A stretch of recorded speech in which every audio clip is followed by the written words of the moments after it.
kami dari kelompok 4 yang beranggotakan saya sendiri, Azail Husna dengan NIM 026. Saya Alfi Farhah Kurniawati NIM 043.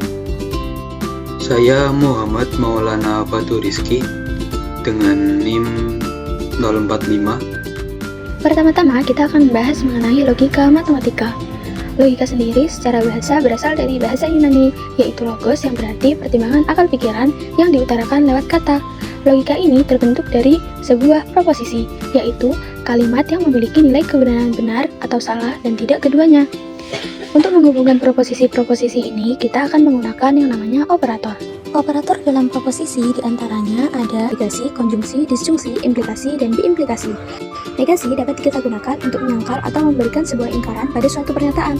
Jika pernyataan bernilai benar, maka negasinya harus bernilai salah. Contohnya, jika kita memiliki sebuah pernyataan, hari ini langit cerah, maka negasi dari pernyataan tersebut adalah hari ini langit tidak cerah. Yang kedua, konjungsi. Konjungsi dapat digunakan untuk menggabungkan dua buah pernyataan yang mana pernyataan tersebut harus bernilai benar agar dapat dianggap benar. Contoh, hari ini langit cerah dan jemuran kering. Kedua pernyataan tersebut harus bernilai benar agar pernyataan tersebut dapat dianggap benar. Yang ketiga ada disjungsi. Disjungsi dapat kita gunakan untuk memberikan sebuah pilihan atau alternatif di antara dua buah pernyataan. Jika pernyataan salah satu bernilai benar atau kedua pernyataan tersebut benar, maka pernyataan-pernyataan tersebut dapat dianggap benar. Contohnya, hari ini langit cerah atau jemuran kering. Implikasi.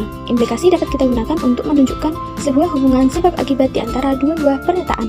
Pernyataan pertama berfungsi sebagai sebab dan pernyataan kedua berfungsi sebagai akibat. Contohnya, jika hari ini langit cerah, maka jemuran kering. Terakhir, ada biimplikasi. Biimplikasi dapat kita gunakan untuk menunjukkan hubungan dua buah pernyataan yang saling ketergantungan. Pernyataan ini hanya benar jika kedua pernyataan bernilai benar. Contohnya, jemuran kering jika dan hanya jika hari ini langit cerah. Sebelum kita merangkai sebuah pernyataan, biasanya kita memiliki yang namanya hipotesis atau hipotesa. Hipotesis ini bersifat sementara, bisa berupa kesimpulan awal atau dugaan yang bersifat logis. Tapi, perlu kita ingat, hipotesis itu tidak boleh asal duga. Sebuah hipotesis yang baik harus sesuai dengan fakta yang ada dan yang terpenting dapat diuji. Kita bisa mengujinya menggunakan nalar atau alat-alat statistika untuk membuktikan apakah dugaan kita itu benar atau salah. Misalkan kita memiliki sebuah pernyataan bahwa pakaian yang dijemur di bawah sinar matahari langsung akan lebih cepat kering daripada pakaian yang dijemur di bawah atap. Pernyataan ini merupakan dugaan sementara yang didasarkan pada pengamatan awal dan dapat diuji menggunakan alat ukur waktu atau statistik. Berikutnya adalah hukum ilmiah. Hukum ilmiah memegang kedudukan unik sebagai representasi keteraturan alam yang telah diverifikasi secara ketat guna memahami pola sebab akibat, sekaligus menjadi hasil akhir dari rangkaian penelitian empiris. Penting untuk digarisbawahi bahwa sains tidak menciptakan hukum-hukum ini, melainkan bertugas untuk menemukan dan mengartikulasikan keteraturan yang memang sudah bekerja secara konsisten di alam semesta, yang kemudian sering dirumuskan oleh para ilmuwan ke dalam pernyataan matematika yang dapat diuji. Meskipun telah teruji, hukum ilmiah bersifat tentatif, yang berarti terbuka terhadap penyempurnaan jika ditemukan bukti baru yang lebih fundamental, bukan berarti tidak pasti. Hal ini dicontohkan secara nyata oleh hukum gravitasi Newton yang tetap sangat akurat untuk keperluan praktis di bumi, namun harus disempurnakan oleh teori relativitas umum Einstein pada skala kosmik. Ini menunjukkan bahwa hukum lama tidaklah salah, melainkan memiliki batas validitas domain tertentu. Adapun ciri-cirinya, yang pertama, berdasarkan pengamatan berulang. Yang kedua, umumnya dinyatakan dalam bentuk matematis.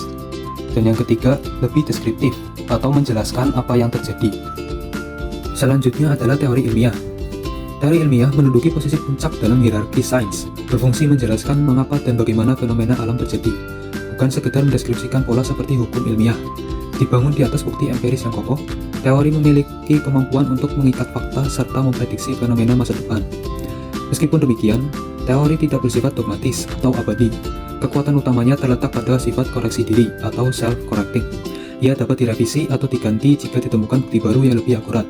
Contoh evolusi teori atom yang dimulai dari model atom Dalton hingga ke mekanika kuantum. Ini membuktikan bahwa perubahan teori menandakan pemahaman manusia yang semakin tajam dan mendekati kebenaran objektif. Adapun ciri-cirinya, yang pertama, lebih menjelaskan mengapa itu terjadi.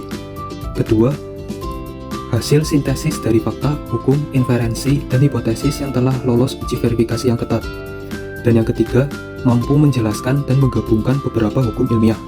Lalu yang terakhir, ada perbedaan antara hipotesis, hukum ilmiah, dan teori ilmiah. Perbedaan ini mencakup 5 aspek, yaitu sifat, fungsi, menjawab, dasar, dan tingkat kepastian. Pada aspek sifat, hipotesis bersifat dugaan sementara, sedangkan hukum ilmiah bersifat pernyataan umum, dan teori ilmiah bersifat penjelasan komprehensif. Yang kedua, aspek fungsi, hipotesis berfungsi untuk diuji, sedangkan hukum ilmiah berfungsi menyatakan pola alam, dan teori ilmiah berfungsi menjelaskan fenomena. Lalu yang ketiga, dari aspek menjawab, hipotesis merupakan kemungkinan jawaban, jadi pada hipotesis ini belum 100% pasti dan benar, sedangkan hukum ilmiah menjawab dari pertanyaan apa yang terjadi, dan pada teori ilmiah menjawab pertanyaan mengapa dan bagaimana.